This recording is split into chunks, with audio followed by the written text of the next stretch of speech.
What's up, Kansas City? I'm your host, Glenn Bryan Frizzell, filming today at the historic Lincoln Building in the 18th and Vine District.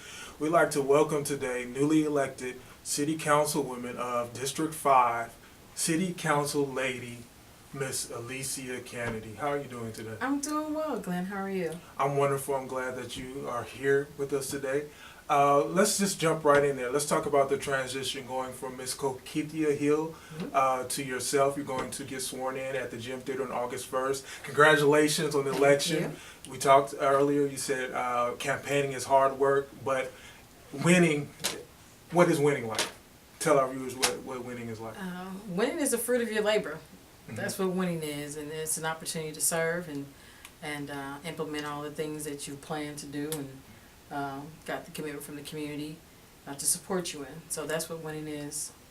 Okay, all right. It sounds like you, listening to you campaign, that you have a lot of projects in the woodwork, things that you care about the community that you would like to see done, Ms. Kennedy. Is there anything different that you would do that Ms. Hill is not currently doing, or you wish you would do? Or had done? She, we're thankful to have someone of her caliber that was willing to step in the interim and fill in that seat. I think under the circumstances, she's done a great job.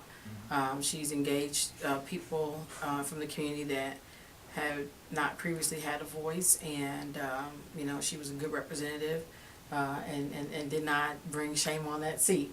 And so I'm thankful for that piece of it. I plan to do the same, and in addition to carry out the goals and priorities I set forth in my campaign. So I think you can expect to see more of engagement, more visibility in the community. My commitment is to the residents of the 5th District. That is my priority. So you will have a lot more visibility this term than what we had before, which was one of the main concerns of the residents. And then making sure that their voice is being heard and considered on issues, and so making sure that I'm having a two-way mode of communication with the residents so that they are engaged and informed, and then I can be an effective advocate on issues that are important to my constituents. And I'm very excited that you won. I've read your story, I reread your story, and your story is a story of survival, of overcoming adversity, and I mean, it's just really a stellar story. Do you see yourself having any immediate challenges upon taking office? I think we're all going to come into this council with a learning curve, but I don't view that as a challenge. It's an opportunity for us to get to know one another, how we're going to work together, making sure that the priorities of my constituents are being met, and that I'll be well positioned to be able to bring resources back to the 5th District.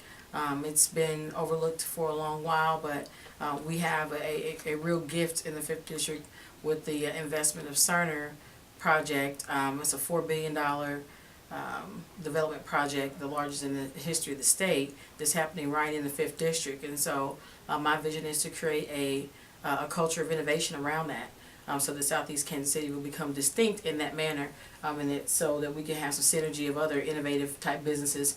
We already have Stowers just coming in, Burns and Mac is just down the way, and then we'll be able to build off of that, use Cerner as a catalyst and not allow it to be an oasis, so that we could germinate some additional businesses, additional jobs, and a real economic boom for that portion of the city. I think that is the best way for us to maximize and leverage that investment.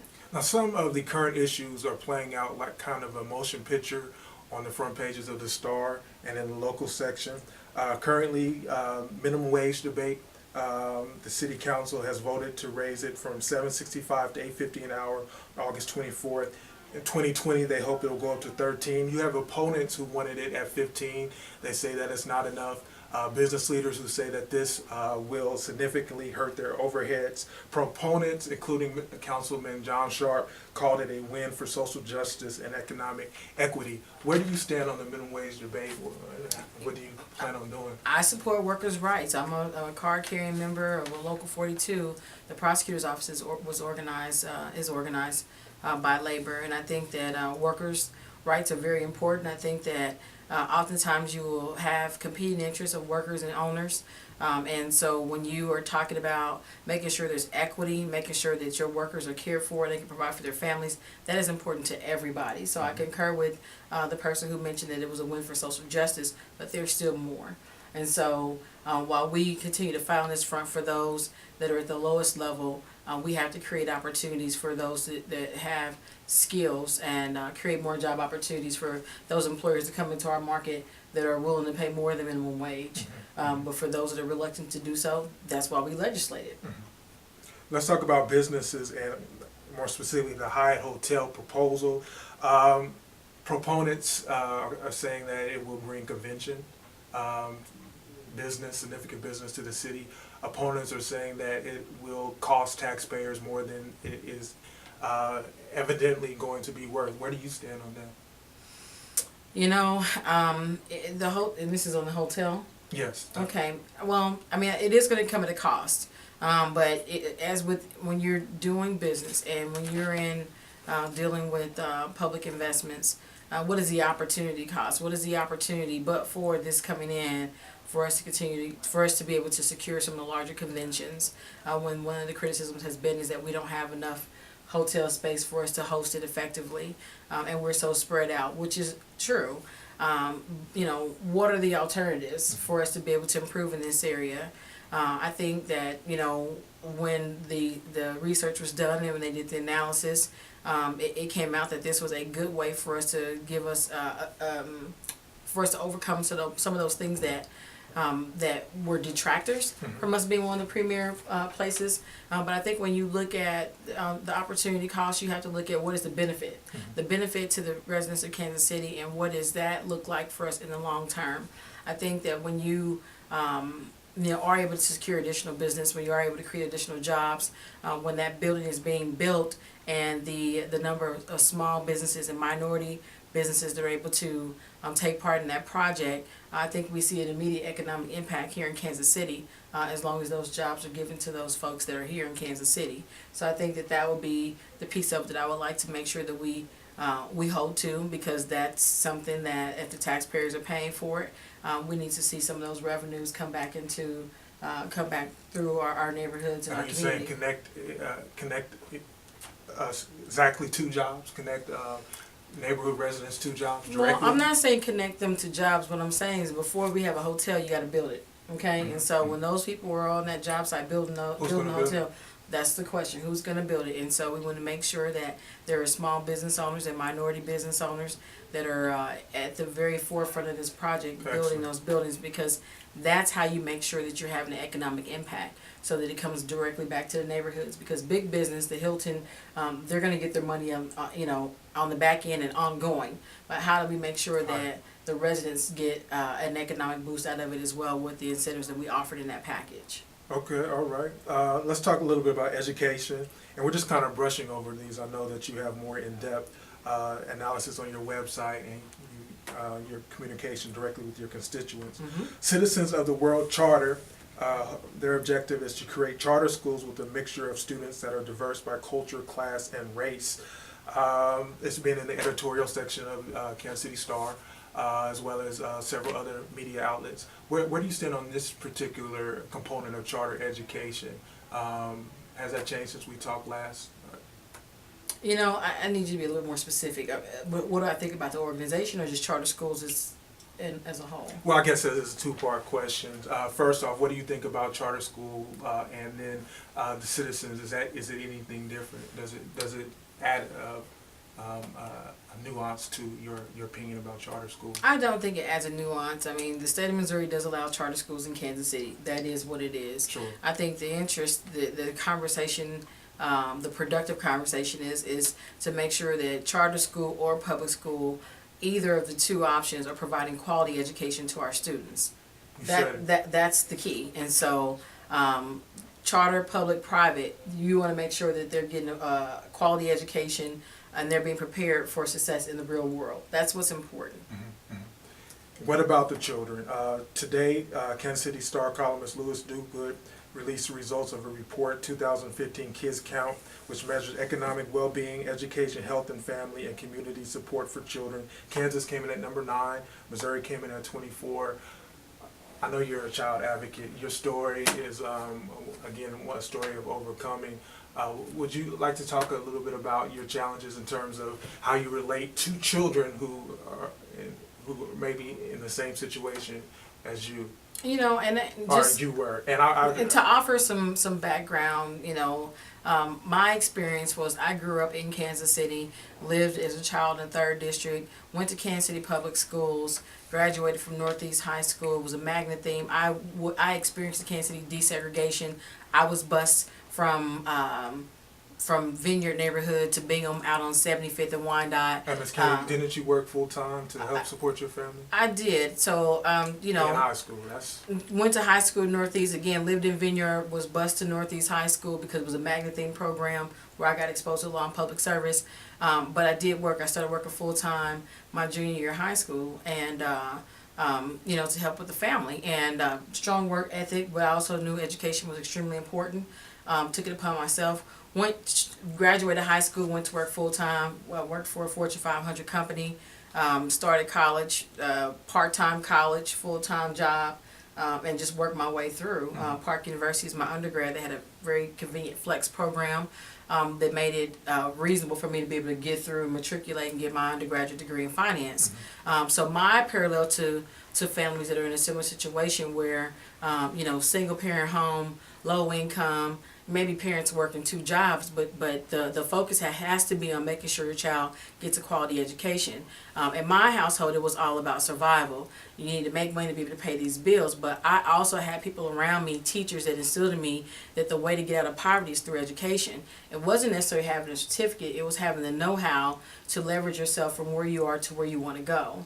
And so it took me a little bit longer to get there, because I didn't have the traditional supports, but I did get there. So now I have a finance degree, undergraduate, a graduate certificate in community economic development, and a law degree. And so I think that from starting there, and my mom, finally got her associate's degree, I think after I got my bachelor's degree. And so coming from where I came from to where I am now, I think that it provides hope to those that are wondering how they're going to make it, what they do with their kids when you're in a school district that is perceived as failing. I think when you have a whole village around you that's supporting you in that way, it makes it a lot easier. But you have to be your child's advocate. You have to make sure that they have access to resources and quality education wherever you are. And so that is what I would lend to those that would have concerns about that at this time. And for those of us who are conscious and did vote in the election, Kansas City residents, I believe that Ms. Canady, that also affords you a unique perspective in how you will tackle and deal with some of these challenges as an active member on the City Council. Real quick, I want to get into a couple of national issues, and then we will let you have the last word. President Obama was in Oklahoma last week after the Philadelphia Convention, NAACP. He talked about criminal justice reform. You work in the criminal justice system.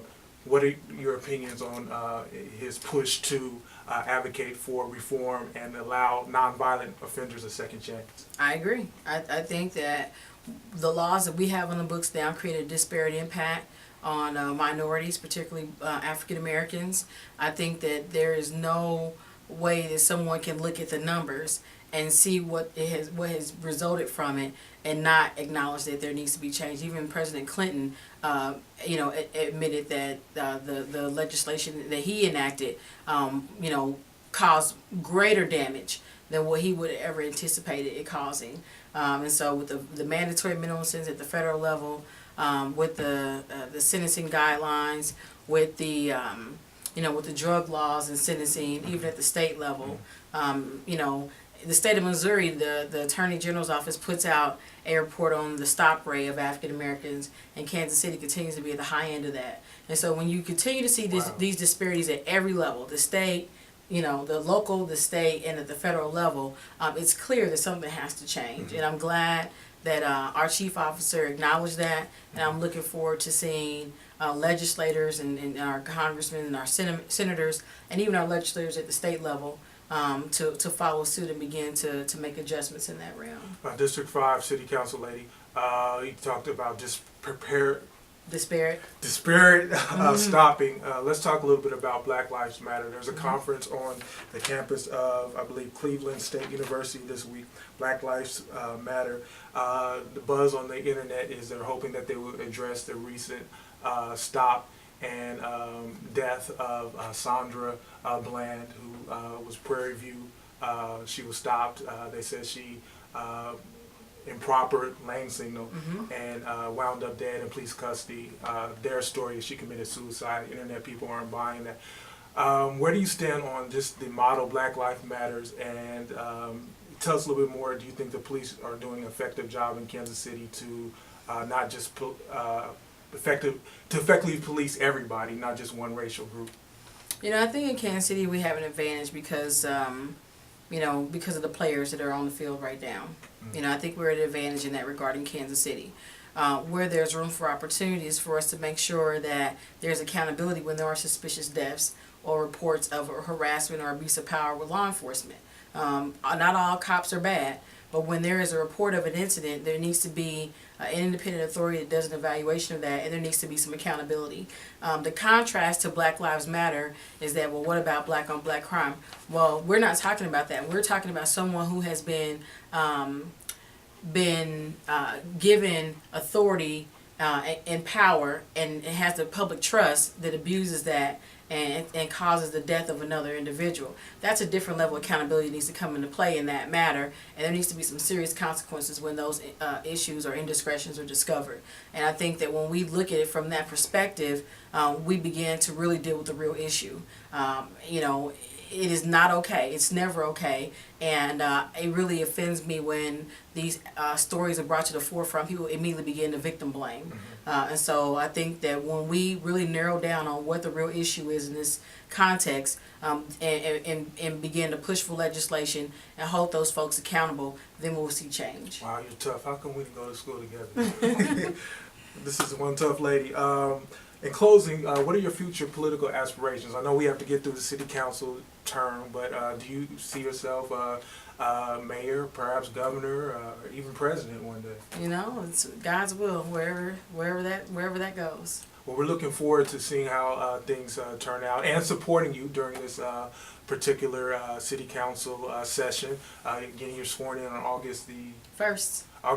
Congratulations to you and your team. We look forward to again seeing positive things happening in the city. You've already offered inspiration to our viewers. What do you look forward to most about being a city councilwoman? You know, I look forward to creating opportunities. You know, my vision for the 5th District is to create a vibrant 5th District where families are safe, the business is booming, and neighborhoods are thriving. And I look forward to working with the residents to make that a reality.